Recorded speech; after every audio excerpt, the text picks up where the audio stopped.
Hello, everyone, and welcome to the Renovation and Outdoor Living Show. This is episode 26 on July the 3rd. Really good to see you all. I've just had that moment of, just as we were going live, checking my power on my computer. Okay, it's sitting at 30%. I thought, well, have I got time to reach over there and grab the charger and plug it in? And I couldn't be bothered. But if it gets to the last 5%, then I'll dash under the table and work it out. Anyway, good to see you. Episode 26. I hope you're keeping warm wherever you are. 3 degrees this morning in Auckland when I woke up. Berethorpe for Alexandra residents, -6 at 8 o'clock this morning. Hi, Jane. Nice to see you. You're always first to say hello when we tune in. Apparently, Alexandra's crept up to about 2 degrees now, but yeah, a bit of a cold one. Now, if you joined us on Tuesday, remember we talked to a couple of guests all about how to make the most of a sloped site. And it comes down to really clever use of retaining. This was a real eye-opener to me because I've always thought sloped sites is a problem. And actually, what I've worked out now is actually it's a bit of an asset because you get to use these retaining features which we were introduced to. So we spoke to Nicola Vague from Zones in Tauranga, and she gave us the lowdown on the requirements for retaining walls, plus also the array of materials now available to make the retainers more of a feature. Long gone are just having to stick to your -5 in Riverton, says Sherelle. Hey, nice to see you. -5. Okay, that's the temperature competition is now up and running. We've got the coldest so far. And Nicola was saying how it's no longer about just the wooden poles in the ground with planks across. Nowadays, you've got steel, you've got obviously concrete, you've got those beautiful rocks in baskets. I can't remember what she used, the expression she used. Maybe someone can write it down and let me know. Began with G. Anyway, we then spoke to Thelma Mayer from Zones in Auckland Central, and she carried on the theme. And she used her interior design background to give us a bit of an idea of the creative flair that you can use to your retaining wall or apply to your retaining walls to add functionality, aesthetic, planting, lighting. And some of the images we saw just wowed me, which is why I said between the two of them, they've actually made you want a sloping section so you can actually use retaining walls at the heart of your landscaping projects. Anyway, that was Tuesday. Today, we're talking about storage solutions. And this is quite cool because it's not the obvious. We're not going to be talking about boxes where you can hide things away. The first part of the theme, we're actually going to be talking about storage of deliveries to your house. Because, I mean, our letterboxes of old, they don't see many letters nowadays, of course. They do, however, see an increasing number of parcels. And this is where Tracy Eccles comes in. Now, Tracy owns a company called Post Impressions, which basically looks at finding solutions for the everyday problems in this growing area of parcels and home delivery. And I'm hoping Tracy can join us now. Nice to see you, Tracy. I hope all's well with you today and you're keeping warm. Tell me, first of all, why did you get into this business? How did this happen for you? I actually fell into this business. It was offered to me, and I tend to like a challenge. Even though I run a separate business, nothing to do with this one whatsoever, I couldn't help myself when I looked at it and thought, well, I can see a lot of opportunities here. And so, yeah, I fell into it basically last year. And so, but was part of the opportunity you saw the fact that you were frustrated with, or you could just see as a user of home deliveries that there was something missing between the leaving a depot and getting into the house? Oh, absolutely. Let's put it this way. How do you feel when you get a card to call? You've paid for your courier, and then you get this card to call. I know myself, I look at it and think, I've paid for this, and now you're asking me to go down and pick it up? Is this a joke?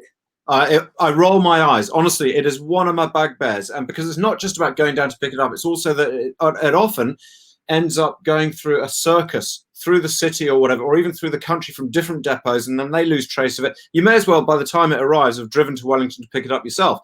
So, so obviously we're talking about courier parcels. But what interests me here is one of your products called My Food Safe, which is obviously an explosive area of delivery. Absolutely. I started as training as a dietitian as well.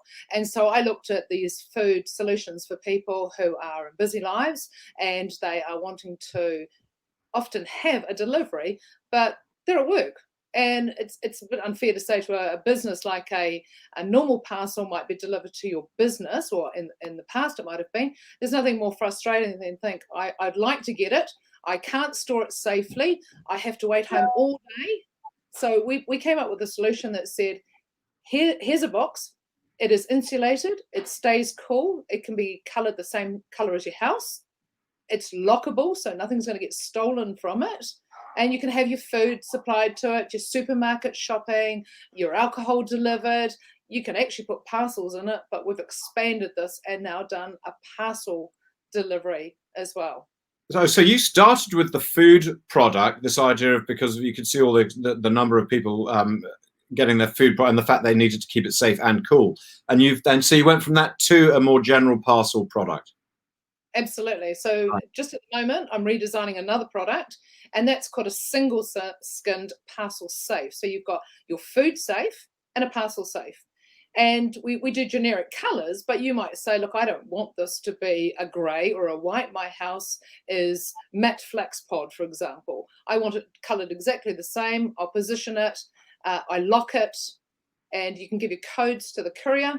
It's got a combination code and a key as well, so they can give the code on the special instructions, deliver anything from your makeup to your electronics to special parcels, be put away. And the other thing is, I talk to a lot of people who say, oh, I just get it delivered to work. Well, with our increasing numbers of parcels, how long before work says, actually, no, you've got to have it sent to home? Well, the last time I worked in an office with other people, which was quite a long time ago, they hated it. They absolutely hated it because I was there during that explosion in numbers. What about the courier companies? What do they think of the products and how usable the usability of them? Let's face it, for them, they're also frustrated. You know, they go to do a delivery and they turn around and nobody's home and they need to get it signed for. And then they have to take it back to the depot. So it goes all the way through back all the depots. Next day, pick it up, try it again. And look, they don't want to leave us a card to call either. So it gives an ultimate solution to them. On-time delivery. The speeds up your delivery. You're not getting sort of 3-5 day sort of waiting periods. And let's face it, after COVID-19, you've got to face it, the parcel deliveries have increased exponentially. Have they? That's interesting, isn't it? And I guess the other thing, of course, with that would mean that the theft of parcel deliveries would have increased exponentially as well. So do you have like a security system where, I mean, how does a courier access a locked box, or how does that work? Well, when you go and get an order for parcels, foods, anything, you actually have to put in special instructions. So that might have said in the past, go through the gate, to the left of my property. Now you do exactly that, and you can give them the code to the combination. And it can be changed at any time. So if you're not happy with thinking that courier's got it, you can change it. But realistically, we've got to think that couriers do have a responsibility. They often go through gates. They go into subdivisions that are locked. So they're used to keeping codes and things private and confidential. Prices. What are you talking? So depending on what we're looking at and whether it's coloured to your house, we start from $400 for around $400, and then we just find out what you want. Is it thermally insulated? Is it a single one? Is it a coloured one? And we just work from there. And are these, what are they? They look like, so the one we can see here, that's like an aluminium sheet product, is it? So they're all galvanised. So yeah. The galvanised steel and powder coated, so you've got a double protection. So if you're in a C zone, we're not going to get the rusting from it. It's also well covered at the top. But also, I think something I'd love to say is that we're a New Zealand owned and operated company, and the people that manufacture it for us, they're also New Zealand owned. Oh, right. That was going to be my next question. Do they come from China? And so all these are made here in New Zealand, are they? That's Absolutely. Cool. And if you're in Australia, they're made here in New Zealand, and we can export. Actually, are you exporting? Is that not yet? But look, I'm absolutely open to it. Yeah, that's it. And what about the installation? So because they obviously have to be sort of locked down somehow. Yes. So what we've done is put holes down the base, and they can be dynabolted straight into the ground. Or if you want to, you can actually attach them to your house. Fantastic, really interesting, wonderful, innovative company. I wish you a lot of luck with it, and I know there are other products in the pipeline. So I would encourage people to go online and have a look, because really interesting. We'll actually just bring up, there you go, postimpressions.co.nz. jump online and have a look at what Tracy's created there, and where she's going, innovating with other products, basically to try and tidy up your mess around the place as well. So Tracy, thanks for joining us. Really good to see you. Thanks very much. And also Tracy's given us an introductory offer. If you want to grab one of your My Food Safes or the parcel safe, then the food safe is $50 off the standard price. So Tracy sort of said starting 400-ish, so that's quite a big discount, and $30 off the parcel safe. You have to mention the Renovation and Outdoor Living Show, and you've got till the 3rd of August, which really coincidentally is a month from today, which may be why we chose that particular date. So if you want to get hold of one of those, then 3rd of August is your cut-off date to get yourself a bit of a discount. Gareth's just written in saying, what a great idea. Good on you, Gareth. You're first in line. We'll send you one as soon as we see your cash. Now, talking of saving some cash, we're going to be giving away the Dream Baby gate and ramp in a few minutes. But first, what's the greatest storage solution ever conceived? And I'm really, really good with this. You just chuck it all in the attic. It's simple, done. However, of course, getting to the attic, that's another matter, which is where Russell Kendon of Selwood comes in. Now, Russell started working, this is cool, started working part-time at Selwood while he was at school. Now we leap on 20 years, throw in a degree along the way and a bit more experience, and Russell, you're now the general manager at Selwood. That's amazing. So this has been a massive part of your life. And you basically, so what you do, you build attic stairs. Yeah, well, these days we distribute attic ladders. So we've been manufacturing in New Zealand, not here, but had a manufacturer for us in New Zealand since the late 90s. And more and more now getting manufactured offshore. That's only just been in recent years. And yeah, family business. So here we are. When my first job was getting paid 5 cents per rod for putting screw hooks into rods. I didn't quite understand child labour laws at the time, but yeah, yeah. But no, it's family business, and got back involved 5 years ago in the GM position. That's fantastic. So here's some of the practicalities. Can you create storage in most roof cavities if you think about your average sort of New Zealand, Australian type homes? Yes, not every single home has a roof space that is suitable for storage, but many do. I mean, obviously, the best thing you want is a bit of roof pitch. So you've got a pitch on your roof, that generally means you've got more space up in there. But there's often a huge amount of space that can be used up there. And the thing is, you don't necessarily have to be able to walk around. Boxes are not high, so as long as you can squeeze boxes up there, it's good space ready to be used. So actually, this drawing is an example where if you just, you got your stairs and then you pop your head through, most of the time, you only really have to build your platform or get a storage area big enough to be able to sort of shove stuff to the side there, and you can get plenty up there. I, however, would do the whole roof because I've got far too much junk and crap in my life. But one of the big problems, though, must be for you the amount of variables you've got in, well, we talked about roof pitch, but what about, even just the strength of the roof, therefore what you can store in the roof? Yeah, no, good question. We emphasize the fact that the type of storage that's appropriate for an attic is light storage. So it's your big bulky things. It's just empty suitcases, chili bins, Christmas decorations, deck chairs, that sort of thing, more than your gym weights and your spare car parts. But and different roofs, you can do different things with different types of roofs. It's quite important to understand, sort of from a technical perspective, the different types of roofs that are out there. But the way that we build roofs changed in the 1970s, so it varies a little bit between the older homes, what you can do there, and the newer homes. You get a little bit more scope with the newer homes. Okay, they're a wee bit stronger, are they? So you guys, you're very much about the provision and installation of the actual stairs, because Jane just wrote in saying you put the platform over the installation, but you'll work with contractors, you'll work with teams like Refresh and that sort of thing who'll do that part of the job, will you? Correct. And it's a good question she asks about the insulation. There are ways, we are building a subframe under that floor. So the floor is not popped straight down top of the trusses or the ceiling joists. Frame is built on top of those that lifts everything up above any wires, above any pipes, and gives a bit more space for the insulation as well. And then the flooring goes down on top of that. And yeah, we have an installation service, installation agents throughout the country in most major areas. But yeah, the likes of Refresh, Renovation, Hira Hubby, those sort of guys, or any competent handyman or builder that's available is able to do the installation work. It's not complicated stuff. How how light are these things? To like, is there like a pole which you just pull it down, and is it like all hydraulics? I'm just interested in the engineering behind it, because the thing you don't want is this massive, big, heavy ladder thudding down.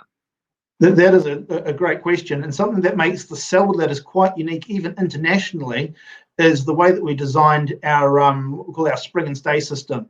So Selwood ladders are all fully spring loaded, and what makes them pretty unique out there is the fact that they take their full weight up into the attic. So as you're folding it back up, it will pull itself into the attic, and then you've got to pull it down again.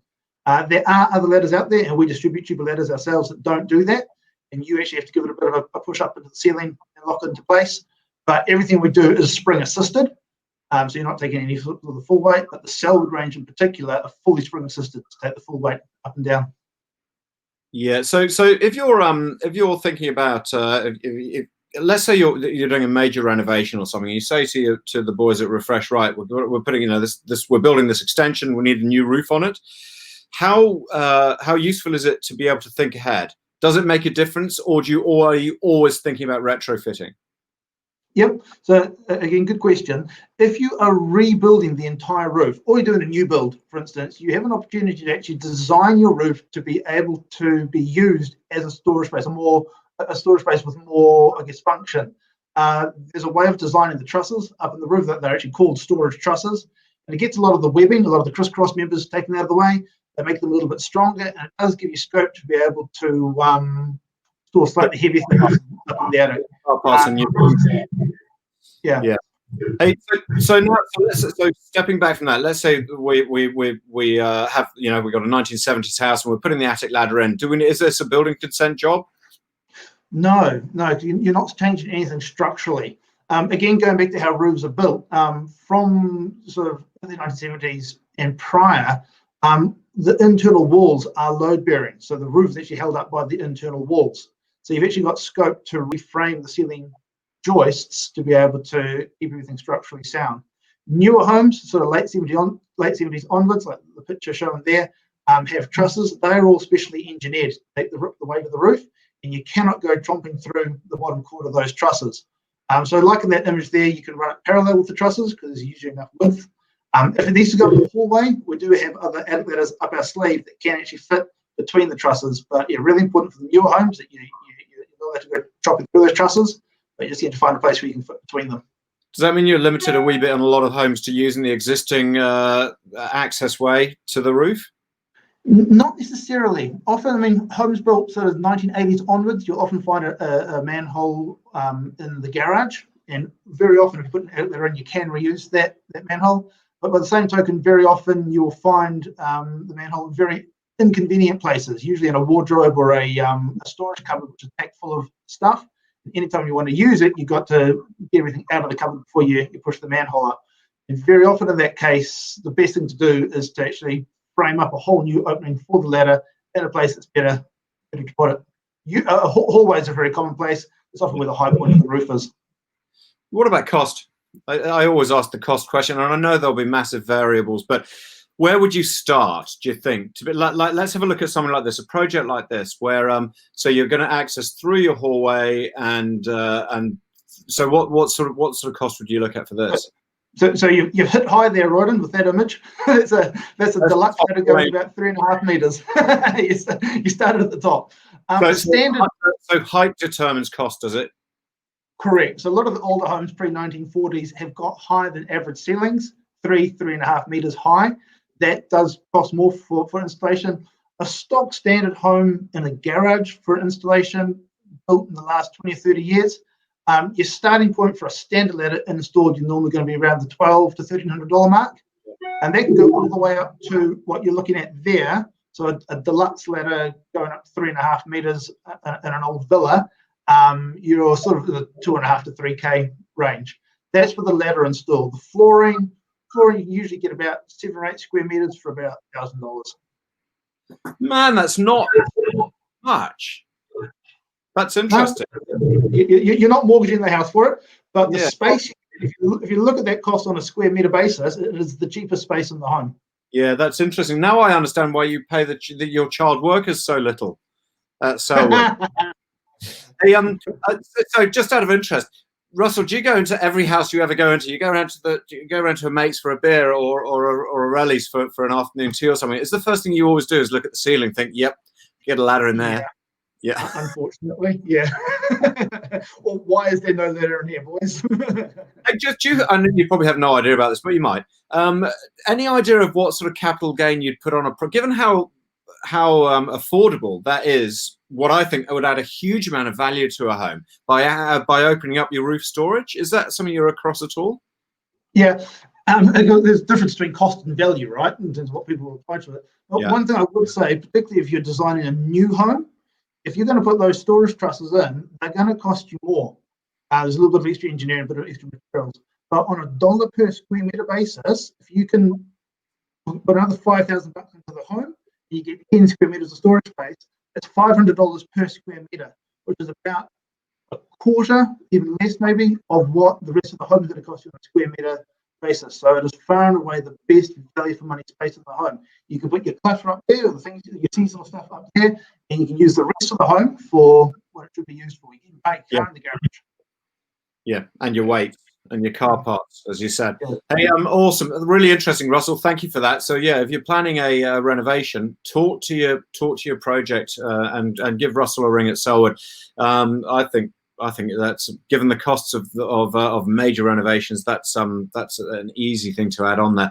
Brilliant, Russell. Thanks so much, Russell Kendon there from Selwood. Really good to get a bit of an insight into that. Great product. Awesome. Thanks, Ipso. We'll catch up again. Awesome. Now, the Dream Baby gate giveaway. This is Dream Baby, who gave us this gate with the wee ramp. So the reason why we were talking to Dream Baby was about how to keep your youngsters safe in the when you're doing renovations and there's building work going on. And we decided the easiest thing is Dream Baby said, chuck one of these gates and keep them out of the way. Winner of this is, congratulations to Paul Lammas.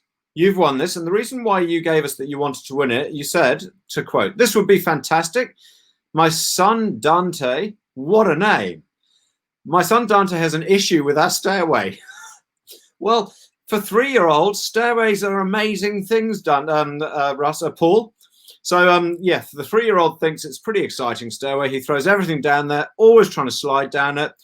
We're falling over his toys, tripping over clothing items lots of times. He's constantly causing us worry as we try to keep him away from the stairs. This would keep him off the stairs, meaning less stress for my partner and I. And have we got this photo? Let's have a look. I wonder if we might have this photo, because he sent us in a photo from one morning, which had a pillow, a jacket, a few other things on the stairs. I don't think we've got the photo, but anyway, this was as Paul was trying to get Dante to daycare and another boy to school, and we all know what sort of chaos that time of day is. So my computer's now sitting on 15%. Oh, made it with ease. No worries. Now, top 10. Tuesday's top 10. Jane. Eddie's just said great space storage. Jane's just said congrats, Paul, for winning, and also neat idea about putting the stairs in. So thanks for your input on that on the Facebook comments there. Now, the top 10 for Tuesday was ridiculous complaints to travel agents, if you remember, and those included, what was one of them? The beach was too sandy. Yes, well done. Good research on your holiday. So today's top 10, here we are, our top 10 weirdest phobias. And let's be honest, actually, I've got a top 100 weirdest phobias because there are so many weird phobias. So number 10, pogonophobia is the fear of beards.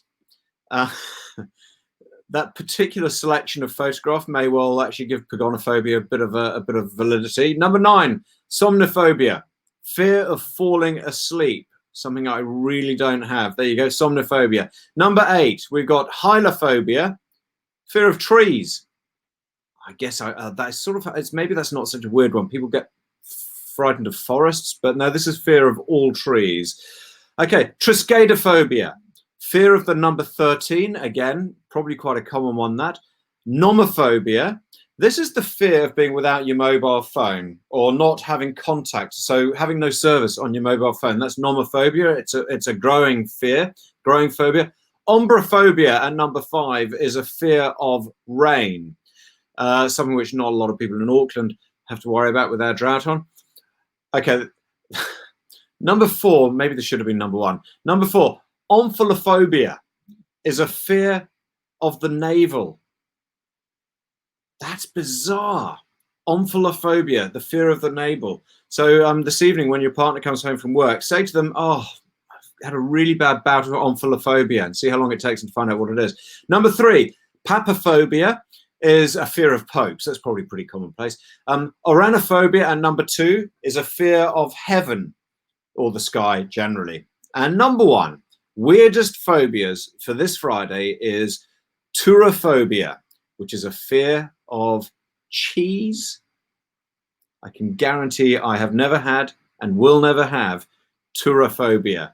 Couldn't live without it. Anyway, have a great weekend. We'll see you all on Tuesday. Bye-bye.